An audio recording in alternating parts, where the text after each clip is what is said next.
right, so I spent the first part of my presentation discussing Bitcoin and doing an introductory conversation about Bitcoin. And you may have heard this term blockchain. In fact, it's on the poster. It's on all the posters. Blockchain and cryptocurrency. What on earth is a blockchain? And what does it have to do with Bitcoin? So, Bitcoin is the foundational technology. Bitcoin is the technology that started it all. Bitcoin is the parent. And it has spawned many children. Because it is successful. And as a successful technology, it has created a number of other opportunities. When people use the term blockchain, they're referring to one technology that is part of Bitcoin. It is perhaps the most visible technology, which is the database that stores transactions, the public ledger, the list of all transactions that has happened. It's a decentralized, replicated database, for those of you who are interested in the technical terms. That is what a blockchain is. But people don't use it to mean that. People use the term blockchain to mean things that are kind of like Bitcoin, things that do what Bitcoin does and then some, and all of the other applications that have nothing to do with money.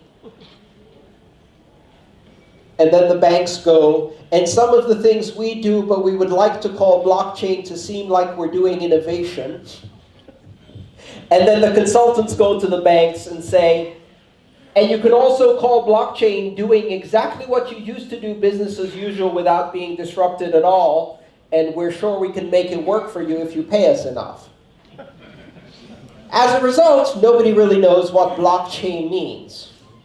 Blockchain is an industry.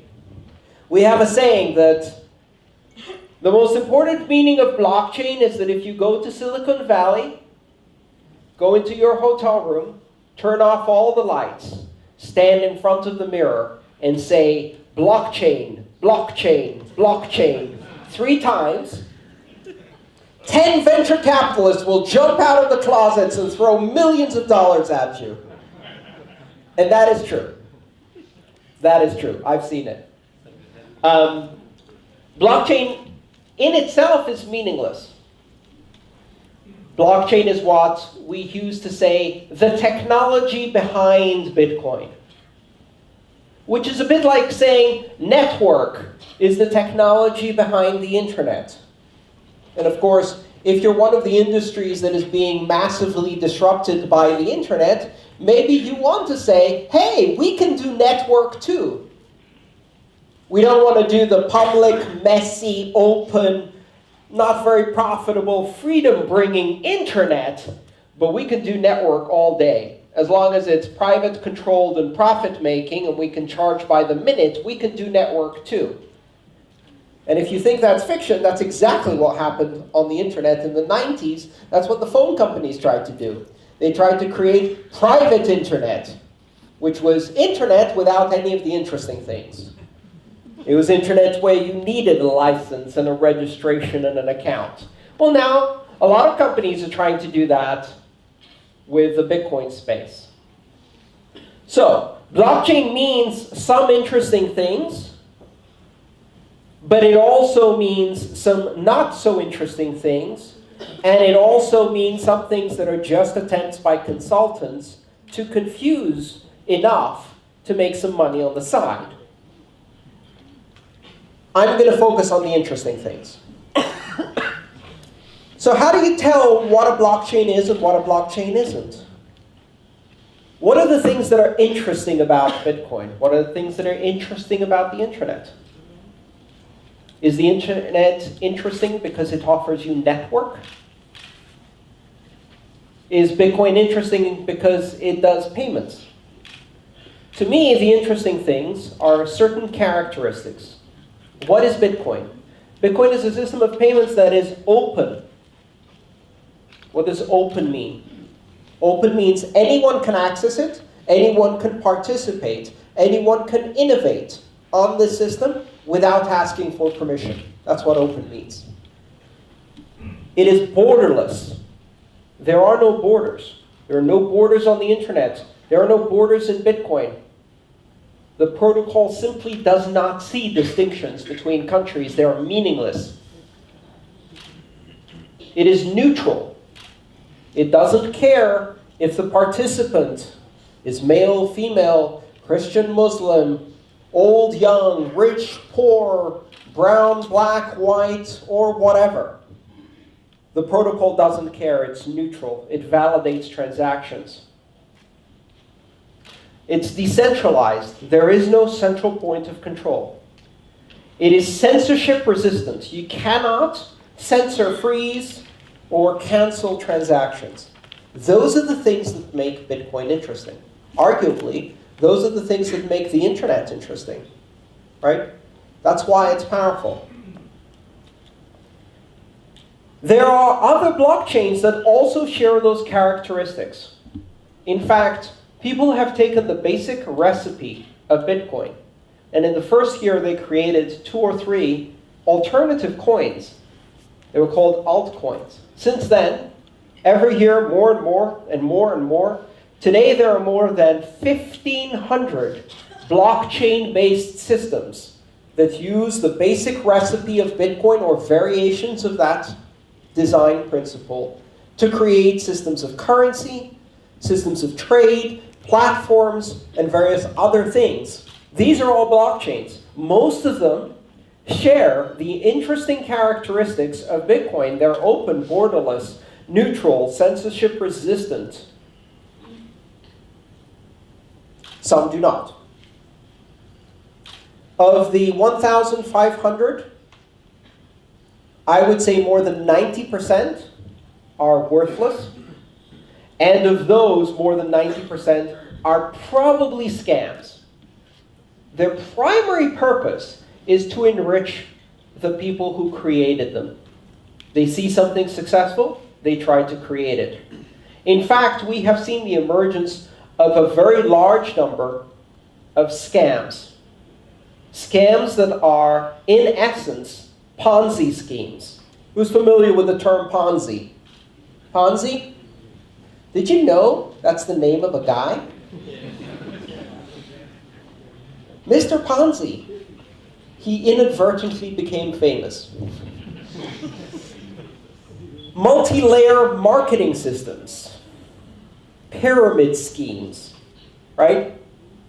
So if you try to sell Bitcoin to someone, and I don't, I talk about it as an experimental technology that you should only invest in if you really understand how it works, and you should primarily invest in learning and understanding the technical skills that can turn this into an innovative industry, a startup business, a career, some opportunity for you as an individual. It's not a stock investment. And if you hear someone tell you that this system is an investment, it's a sure investment, it's a safe investment, it's a risk-free investment, or even worse, it is a system that is guaranteed to make you rich quickly, run away as fast as you can. Because those characteristics are shared by only one category of investments, scams.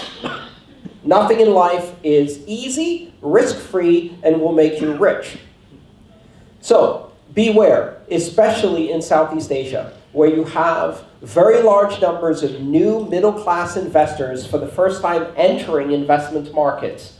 Scam coins, Ponzi schemes, and multi-level marketing schemes are extremely popular. When you hear this is like Bitcoin, only it will make you rich, go away, run away. Bitcoin will not make you rich. It can make you poor quickly. It is a volatile experimental system that comes with risks. I am advocating the understanding of this technology, which is enormously powerful, not the use of it as a speculative investment. Unless you need to use it and know how to use it, it's not an investment. Now, let's talk about some of the other systems that are out there. There are probably about a dozen other cryptocurrencies. Cryptocurrencies is another term we use for these open blockchains, these public systems of ledger that can be used to build systems of trust. Some of them are very explicitly currencies.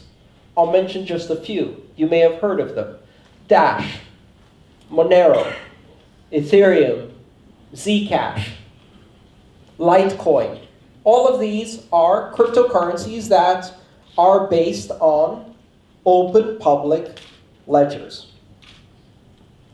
They represent interesting technologies that are developing alongside Bitcoin. Many others are also growing. I do not recommend you use those as speculative investments either, but understand what they do and how they're different so that you can get a better picture of this industry as it emerges. My next book is on Ethereum, which I haven't talked about much. How many people here are familiar with Ethereum or have heard of it, used it? Great, a very large number of people. So for those of you who have not heard about Ethereum, Ethereum started based on a paper published in 2013 by then 19-year-old Vitalik Buterin. I got a hold of that paper before it became public and called Vitalik up to get some information about this. I was very skeptical, but I have been interested ever since, and I'm writing my next book on it. The idea behind Ethereum is, if we can have this public ledger that is allowing us to trust and do computation at scale, how about instead of using it for money, we use it to run computer programs? And these computer programs run everywhere, and their results are recorded in a way that is immutable, persistent, and trustworthy by all of the participants. Global, secure, decentralized computation, not money. And it has a system of money called Ether. But what it really allows you to do, interestingly, is run smart contracts. The idea here is taking contractual arrangements, the kinds of things we would do in commercial contract law, or transactional law as it's known, and encode relationships and contractual obligations in software programs. If this happens, then do this, else do that. The way you would write a contract in a human spoken language, instead encoding it in software, and then having that program of law execute on a global platform. Not money, but it is part of this system of trust that is based on the same global blockchain phenomenon. So blockchain isn't just money. People have suggested using blockchain for a number of non-financial applications, mostly applications related to trust. One very common application is the registration of assets or ownership of tangible or non-tangible things. For example, and this is a big problem in developing nations and an area where blockchain can have a very large impact, is the registration of title over land and the ownership of assets like homes. So the possibility of using a blockchain is because if you record something on the blockchain, it cannot be modified. It is immutable. Once recorded on a blockchain, the system of trust prevents anyone from reversing that, from overwriting that, from changing the past. So it creates a permanent, immutable record of history. In a real estate transaction, that is really important. That allows you to pass title of a piece of land from person to person independently, while no one being able to falsify that record or steal your land through paper. One of the most common forms of theft of land are with the falsification of paper. You don't have to go into someone's land with guns and take it from them if you can go to the local land registry office, bribe someone to change it into your name, and send the police into their land with guns to take it from them on your behalf. That kind of thing can really be affected by a blockchain. Other things are the registration and access to assets.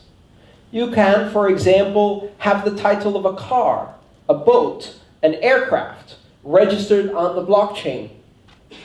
We were having a discussion here in the waiting room with a gentleman from the airline industry, and one of the interesting applications we discussed is the ability to record maintenance records and parts in a blockchain in a way that they cannot be modified. If a plane crashes, I'm a private pilot, by the way, so this is an area of interest to me, but if a plane crashes, one of the first things you want to do is go back and look at the maintenance records and say, was the left jet engine actually inspected after 100 hours of operation as it's supposed to be? How can you tell in traditional forms if we have that written down on paper? I can write down today and put a date a month ago before the plane crashed and say, look, it was inspected. You falsify the record after the fact. You could falsify a database after the fact. And witnesses are unreliable. How do you know what actually happened? A blockchain allows you to record the fact that an inspection happened, and it cannot be modified or falsified after the fact. And it cannot be inserted in the future and pretend to be in the past. So these are elements where the same mechanism that's used to create trust for money and transactions can be used to record the truth in a permanent immutable record. These are the applications that most companies are fascinated by beyond money that have the general term blockchain. That's the good. Now let's talk about the bad and the ugly. That same term blockchain is used to mention a lot of things that do not have any basis in fact and don't actually work.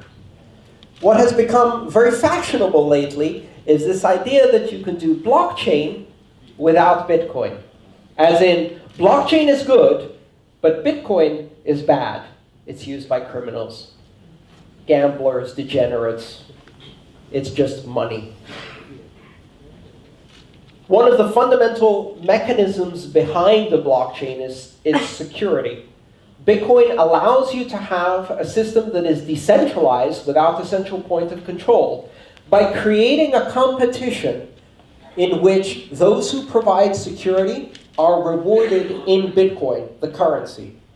So the currency in Bitcoin is not just a vehicle for doing value transactions. It is the basis of the mechanism of security. And that mechanism of security allows you to have a blockchain that is operated and secured by anonymous participants whose only claim to providing security is that they submit as a promise for their security, and they risk energy, and they may gain as a return a reward in Bitcoin unless they try to cheat, in which case they lose everything. That competition, that game, is the basis of Bitcoin security. But what that system of security allows you to do is have the system managed by everyone, so no one is in charge. Here's the problem. If you take away the system of reward, then there is no mechanism for punishment. If you take away the system of punishment for cheating, there is no security. Blockchains use a currency because they use a system of security that is based on market forces, on game theory. To use a blockchain without a currency, you have to find another way of doing security.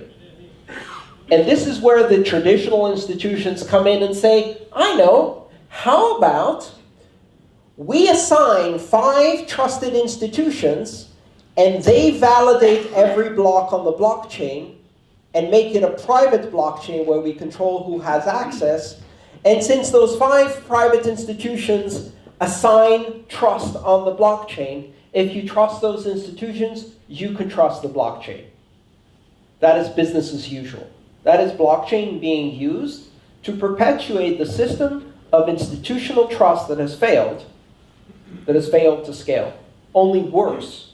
If you use a blockchain in that kind of way, as a private closed system where trust is assigned to institutions, if those institutions are compromised, or their keys are stolen or hacked, because you've concentrated all of that power in just a few participants, that system is no longer secure. These are the same companies that get hacked every time we read on the news that someone got hacked. This is who we're supposed to trust to run these blockchains. The whole point of Bitcoin's open public blockchain is that through a system of currency, it creates security that does not depend on any one individual or institution. If you take the currency away, the security model disappears too, and you're back to a ledger that is controlled by a single entity or a few entities. We have a name for that. It's called a database. So this is the real question you should ask. How do you evaluate the difference between blockchain and, as we would say in America, bullshit? They both start with a B. One of them's real. The other one isn't. One of them is used as the basis of a $12 billion global, secure, decentralized economy.